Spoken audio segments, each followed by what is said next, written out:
François, merci de m'accueillir. La dernière fois, j'étais avec Steven, j'avais une vue magnifique. Et là, j'ai presque envie de dire que la vue est meilleure. Est-ce que tu pourrais, dans un premier temps, François, te présenter? Avec plaisir Nicolas, ravi de t'accueillir dans les locaux de Stedia. Alors moi c'est François Meignier, j'ai fait toute ma scolarité post-bac à Kedge.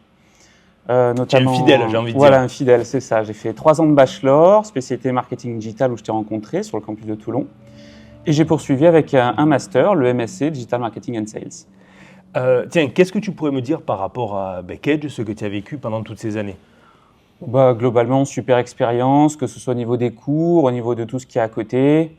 Que ce soit la qualité des intervenants, des enseignants, la business nursery, la diversité des cours aussi, donc vraiment plein de belles expériences là-bas. Et en plus, tu as toujours une expérience puisque maintenant tu donnes des cours à Kedge, tu nous en parleras peut-être un petit peu après. Et finalement, qu'est-ce que tu fais aujourd'hui? Est-ce que tu pourrais m'expliquer tes missions chez Stedia? Et puis, tiens, d'ailleurs, ton parcours après Kedge, c'est quoi? Alors après Kedge, j'ai d'abord rejoint Sopra Steria Next en tant que consultant en transformation digitale. Et depuis peu, je suis je suis senior consultant en transformation chez Stedia. Stedia qui est un cabinet de conseil généraliste spécialisé notamment sur les sujets de transformation organisationnelle, notamment sur les sujets de transformation digitale, en particulier sur tout ce qui est data, IA, stratégie Move to Cloud notamment. Ok, alors tiens, comment est-ce que tu définirais le conseil? Pour moi, le conseil, c'est plusieurs choses. Alors, d'abord, c'est le recueil du besoin, je dirais, chez le client, analyser ce dont il a besoin, les solutions qui seraient le plus pertinentes pour lui, pour son organisation, et ensuite la conception de solutions. Définir la solution, que ce soit en termes techniques, organisationnels ou autres, qui conviendrait le mieux à sa stratégie, à ses objectifs. Ok, si tu devais faire le lien maintenant avec Stedia, finalement, par rapport aux missions que tu peux avoir, ce serait quoi? Nous, chez Stedia, on traite plusieurs thématiques. Moi-même, en tant que senior consultant, je peux traiter des sujets d'organisation. En ce moment, par exemple, je travaille sur la mise en place d'une organisation de la data gouvernance pour un de nos clients du secteur public. Alors, juste pour bien comprendre, la data gouvernance, c'est quoi? C'est comment tu gères la donnée au sein d'une organisation.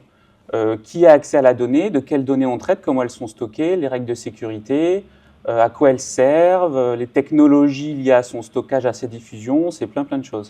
On parlait tout à l'heure de données, de data-driven. La donnée, elle est vraiment essentielle dans une organisation et pourquoi, d'après toi? De plus en plus. Aujourd'hui, toutes les organisations sont connectées, que ce soit à travers l'IA, l'IoT, Internet. La data est vraiment au centre, pour le coup, je pense que tout le monde le voit, des organisations. Donc en effet, de plus en plus d'organisations, d'administrations, d'entreprises vont vers une approche data-driven, comme tu dis, c'est-à-dire où c'est la data qui est à l'origine des décisions et qui est le moteur de certaines décisions stratégiques et organisationnelles des entreprises. Mais il y en a aussi de la data qui est, comment dirais-je, sensible. Et toi, quelle est ta position par rapport à ça? Quand tu rentres dans une entreprise pour les conseiller, ça fait partie des choses qu'on analyse dans le cadre d'audit, par exemple. On a également des consultants spécialisés sur ces thématiques-là. Des consultants en cybersécurité, en RSSI, en audit et conformité, en plein de choses qui sont vraiment spécialisées sur la sensibilité des données et tout ce qui est RGPD et tout ce qui est le cadre juridique aussi qui encadre tout ça. Ok, par rapport à Stedia, vous êtes présent, si je dis pas, il y a le Kakemono juste à côté, Marseille, Paris, Lyon, Bordeaux, Sophia Antipolis. Cette diversité géographique, je pense que c'est aussi un atout.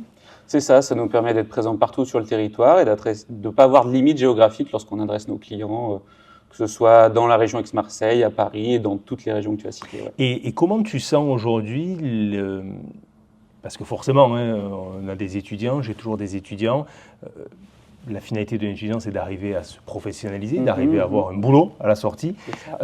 Toi, dans les métiers du conseil, c'est quoi? Ça recrute? C'est un marché un peu plus compliqué? Comment ça se passe? Oui, ça recrute beaucoup de profils d'écoles de commerce, des écoles d'ingénieurs aussi. Ça recrute à la fois des gens qui ont un bon relationnel client, des gens qui ont une appétence aussi pour les sujets techniques, les sujets data, les sujets IA, les sujets de transformation au sens large. Donc oui, le conseil pour moi est un domaine qui est vraiment pourvoyeur de recrutement en ce moment, qui est porteur. Et je vais refaire le lien avec le MSc, marketing. Finalement, quels sont les atouts quand on fait ce MSc pour arriver dans le conseil? Parce que je pense que c'est entre 10 et 15% des étudiants, donc ce qui est beaucoup, hein. C'est peut-être 5 ou 6 étudiants, je parle de la promo marseillaise notamment, qui partent dans le conseil tous les ans. Qu'est-ce que, j'ai envie de dire, quelles sont les qualités recherchées? Qu'est-ce qu'apporte le MSC? En premier lieu, je dirais une ouverture d'esprit, une appétence pour le digital. Pendant le MSC, je me souviens avoir eu plusieurs cours sur différentes thématiques du digital, la stratégie aussi digitale, les canaux d'acquisition, plein de choses un petit peu autour du digital. Et puis aussi une ouverture d'esprit qui, je pense, est très importante dans le conseil. Il faut être assez souple, assez polyvalent, assez quatre roues motrices, comme disent certains.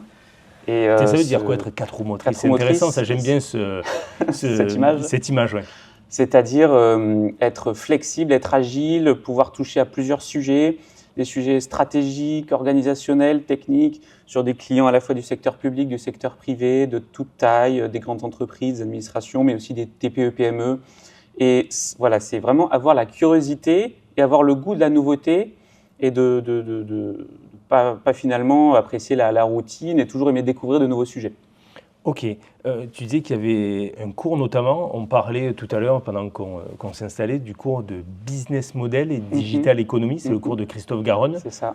Que tu as eu, qui t'a peut-être un peu marqué? Oui, je me sers toujours aujourd'hui de certains concepts qu'on a vus dans ce cours, notamment qu'est-ce que c'est un business model, comment fonctionne une entreprise, en particulier une entreprise dans le domaine du digital, quelles sont ses spécificités par rapport à des entreprises plus classiques. Et qu'est-ce qui est important aujourd'hui, surtout que chez Stedia, on fait pas mal de sujets autour de la stratégie et de l'organisation des entreprises. Donc, ce cours, entre autres, m'a permis d'avoir un peu des notions qui m'aident aujourd'hui à mieux comprendre le fonctionnement des entreprises et à mieux les conseiller dans leur organisation et dans leur stratégie notamment. Tu évoquais la stratégie, je vais un peu faire le ping-pong et essayer de rebondir sur ce que tu dis. Quand tu dis on apporte de la stratégie dans une entreprise, toi, quelle est ta position? En gros, moi, ce que j'aimerais savoir, c'est tu as une mission dans une entreprise, combien de temps ça dure? Et toi, comment tu te positionnes? Est-ce que tu arrives comme un sachant ou alors tu vas arriver et t'immiscer petit à petit dans la société? Oui, c'est plus ça. En fait, sachant qu'aucune organisation, aucune entreprise n'est pareille, je pense qu'arriver comme un sachant et en disant on va tout révolutionner tout de suite, ce n'est pas l'approche qui me paraît la plus pertinente. En tout cas, en ce qui me concerne, je suis plus dans une approche où j'apprends aussi beaucoup des clients. J'arrive bien sûr avec mon savoir, avec mes connaissances, mais tout le but du jeu et tout l'équilibre à trouver, c'est justement d'arriver à trouver cette harmonie entre tes connaissances, ton approche, ta vision, et en même temps les spécificités du client, puisqu'aucune entreprise n'est pareille, hein, tu le sais. Donc voilà, c'est savoir s'adapter et trouver le modèle parfait pour cette entreprise ou cette équipe-là. Est-ce qu'on pourrait dire, d'après ce que tu dis, que la principale qualité d'un consultant, c'est son adaptabilité? Oui, c'est ça. Je pense que c'est bien résumé. Adaptabilité, flexibilité, polyvalence et curiosité. Ok. Tiens, si y a un étudiant qui te dit François, c'est quoi la semaine type d'un consultant? Tu dirais quoi? Même si c'est assez cliché de dire ça, pour le coup, en tout cas chez Stedia, il n'y a vraiment pas de semaine type. On peut travailler pour un client du secteur public pendant une semaine, la semaine suivante travailler pour un cabinet ou un cabinet de conseil en expertise comptable ou alors un industriel qui fait des pièces pour l'aéronautique. On peut travailler sur des sujets de stratégie d'entreprise, de transformation digitale, sur l'organisation de séminaires IA par exemple. Donc, et ça change d'une semaine à l'autre pour le coup. Donc quand il y a une mission, la durée moyenne d'une mission, c'est combien de temps? Ça peut durer quelques jours, quelques semaines, voire quelques mois. Il n'y a pas vraiment de durée moyenne. Qu'est-ce que tu pourrais me dire sur les éléments différenciateurs de Stedia? Stedia, alors c'est un cabinet de conseil agile et puis surtout qui touche à plusieurs domaines, qui n'est pas monocentré sur une thématique en particulier, qui est implanté sur tout le territoire en France, qui est en croissance actuellement aussi et qui est assez à la pointe sur notamment les sujets de nouvelles technologies, de stratégie digitale, IA, data, cloud, etc. C'est un marqueur fort chez nous. Tu interviens à Kedge en tant qu'intervenant professionnel depuis 2 ans, 3 ans, si je ne dis pas de bêtises. Ça va faire 3 ans, oui, et absolument. puis tu es aussi intervenu dans d'autres écoles. Moi, j'aimerais savoir, en tant qu'alumni, quand tu reviens à Kedge, qu'est-ce que tu veux transmettre comme message et comment ton expérience de consultant permet d'être pertinent dans tes cours? C'est vrai que j'étais étudiant il n'y a encore pas si longtemps, hein, dans le master. 5 ans? C'est ça, ça va faire 5 ans, oui, 6 ans exactement. Ouais. Et je me rappelle, moi, en tant qu'étudiant, j'étais assez preneur justement de retour terrain et de retour de professionnels qui étaient dans les entreprises, qui avaient des expériences de terrain concrètes à nous partager. C'est ce que j'essaie de faire aujourd'hui lorsque j'interviens à Kedge et dans d'autres écoles aussi. C'est vraiment de leur partager un peu la réalité du terrain, comment aujourd'hui les entreprises, en vrai, entre guillemets, ça fonctionne, et surtout ce qu'elles attendent des futurs consultants ou des futurs jeunes diplômés en général, que ce soit en termes de connaissances techniques, connaissances stratégiques, mais aussi en termes de soft skills, parce que ça, c'est quelque chose qui s'acquiert au fur et à mesure des études, mais c'est quelque chose, c'est un point où les entreprises sont très, très attentives aujourd'hui, la partie soft skills, et c'est quelque chose que vraiment, moi, je tiens à transmettre aux étudiants à qui je donne cours. Tu parles des soft skills. Pour toi, c'est lesquels les plus importants? L'écoute active, écouter ce que les clients ou ce que nos pairs ont à nous dire. L'écoute, la curiosité, l'agilité bien sûr, le fait d'être souple intellectuellement et de ne pas avoir peur de la nouveauté, de traiter de nouveaux sujets, même si on ne les connaît pas forcément de prime abord ou que ce n'est pas notre spécialité. Je pense aussi à la rigueur notamment, qui des fois n'est pas toujours présente, notamment lorsqu'on est étudiant, la rigueur dans les livrables, dans ce qu'on produit, l'attention aux détails aussi, ça c'est très important je trouve. Et puis le fait de se positionner, en effet, non pas comme un sachant parce qu'on est diplômé d'un master, on sait tout, mais au contraire comme quelqu'un qui est au tout début d'un chemin, tout début d'une voie, et qui n'est qu'au début de sa route et va découvrir de plus en plus au fur et à mesure de sa carrière. Si tu devais me parler maintenant un peu de toi, tu as décidé de rester dans le sud. Est-ce que c'est en fonction des opportunités? Finalement, est-ce que aussi, il y a beaucoup d'étudiants qui veulent aller en région parisienne pour étendre leur réseau. Toi, c'est un choix particulier d'être resté ici? Écoute, moi j'ai expérimenté Paris à la Défense pendant 6 mois, pendant mes études à Kedge d'ailleurs, lors d'un stage de fin d'études. J'ai apprécié, mais c'est vrai que pour des raisons notamment d'attachement familial, j'ai préféré revenir dans le sud. Et puis honnêtement, dans le sud, il y a aussi plein de belles opportunités, ça manque pas.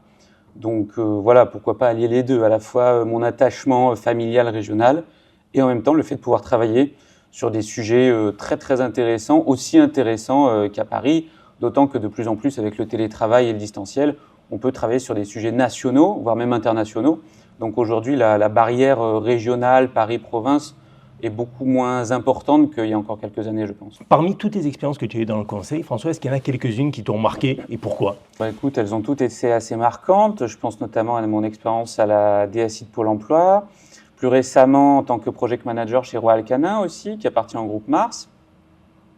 Également à la CMA-CGM sur leur plateforme cloud. Alors, je te coupe, mais quand on passe de Pôle emploi à Royal Canin, pour finir à la CMA, mais c'est des domaines totalement différents. Alors finalement, on l'a un peu dit tout à l'heure, mais déjà, est-ce que tu peux m'en dire plus sur l'émission? Parce que je trouve que c'est super intéressant. C'est des sociétés importantes, dont une qui est dans le public. Et ensuite, c'est comment est-ce que tu passes d'un sujet à l'autre, de l'emploi aux animaux et finalement au transport? Écoute, en effet, et c'est vraiment ça pour moi qui fait la richesse du métier du conseil et pourquoi pour l'instant je me sens très très bien dans ce métier, je pense encore pour longtemps, c'est que justement tu t'ennuies pas, il n'y a pas de routine, tu passes d'un sujet à l'autre, d'une organisation à l'autre et c'est des choses que tu peux pas vraiment faire je pense dans un métier traditionnel ou en tout cas en interne et c'est ce qui pour moi fait tout l'attrait du métier du conseil. Tu peux passer d'un poste, d'une mission de project management sur une grosse entreprise privée, à un poste d'appui au pilotage dans une administration publique, sur des sujets vraiment techniques organisationnels. Tu peux faire des séminaires, tu peux faire de l'animation, tu peux faire de la technique, du fonctionnel. Enfin, vraiment, il y a tout qui est possible. Mais notamment, alors, Pôle emploi, tu travaillais en région. Oui. La CMA, on se doute, c'est en région aussi. Ouais. Par contre, quand tu étais chez Royal Canin, comment ça se passe quand tu es consultant pour faire les déplacements? Est-ce que tu fais du télétravail? Est-ce que tu dois être sur place? En fait, Royal Canin, leur siège France est à Montpellier, à Émargues, à côté de Montpellier. Donc pas si loin que ça de Marseille. Et après, en effet, certains clients sont ouverts au remote, en tout cas partiellement, à la flexibilité. Donc en général, en tant que consultant, on n'est pas forcément toujours, tous les jours sur site. On peut venir quelques jours par semaine ou quelques jours par mois en fonction de la distance, justement. Et est-ce que tu pourrais me parler d'une expérience que tu as en ce moment? En ce moment, je travaille sur la mise en place d'une organisation de la data gouvernance pour un client du secteur public, une administration publique, les Eaux du Grand Lyon. Et pour le coup, c'est vraiment passionnant et c'est un nouveau sujet pour moi parce que jusqu'à maintenant, je n'avais pas trop eu l'occasion de travailler sur ce type de sujet, de stratégie, d'organisation, c'est-à-dire la mise en place d'une organisation centrée sur la gouvernance de la donnée, c'est-à-dire comment est organisée, comment est définie la donnée au sein d'une organisation, à qui on donne accès, comment est-ce qu'elle est stockée, sur quelle plateforme, quel outil. Donc c'est super varié et super intéressant.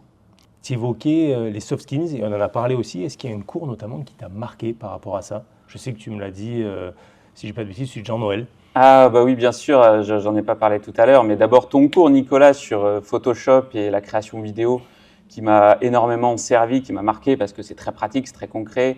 Je m'en suis servi pendant longtemps, je m'en sers encore même parfois aujourd'hui lorsqu'il faut faire des visuels ou des choses comme ça. Et c'est rare les cours qui nous servent tout au long d'une carrière professionnelle. Le cours de Jean-Noël aussi sur l'art oratoire, surtout en tant que consultant, on parlait tout à l'heure des soft skills, la prise de parole en public et l'animation de formation de séminaires, c'est quelque chose qu'on peut être amené à faire en tant que consultant. Et donc, le cours d'art oratoire, forcément, ça m'a donné des conseils et des bonnes pratiques que je n'avais pas à l'époque et qui me servent toujours aujourd'hui, que j'applique toujours aujourd'hui dans mes expériences.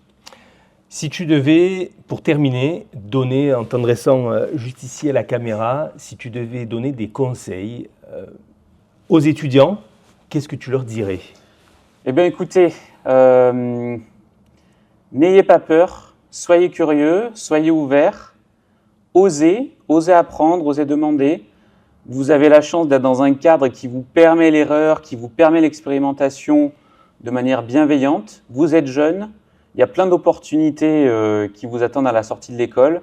Kedge est vraiment un excellent cadre pour apprendre et pour être en contact avec les réalités du métier et toutes les nouvelles technologies. Donc, ne vous inquiétez pas. Et vraiment, voilà, n'hésitez pas à sortir de votre zone de confort aussi.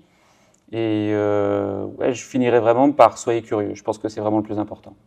Bon, et inutile de dire, parce que tu le fais tous les ans, que tu vas certainement revenir sur le campus pour nous faire une petite conférence. Absolument, absolument. Encore merci Nicolas pour cette opportunité que tu me donnes de donner des cours en tant qu'intervenant ou de donner des conférences aussi avec ma casquette de consultant. Donc en effet, à très bientôt pour de nouvelles interventions. On ne sait pas encore exactement quelle forme ça prendra, mais on se reverra, c'est sûr. Top, merci beaucoup François. Merci à toi Nicolas. Merci pour cette vue magnifique sur le château d'If, le Frioul. C'est superbe. Ouais, c'est cool. Hein. Allez, merci François. Merci Nicolas.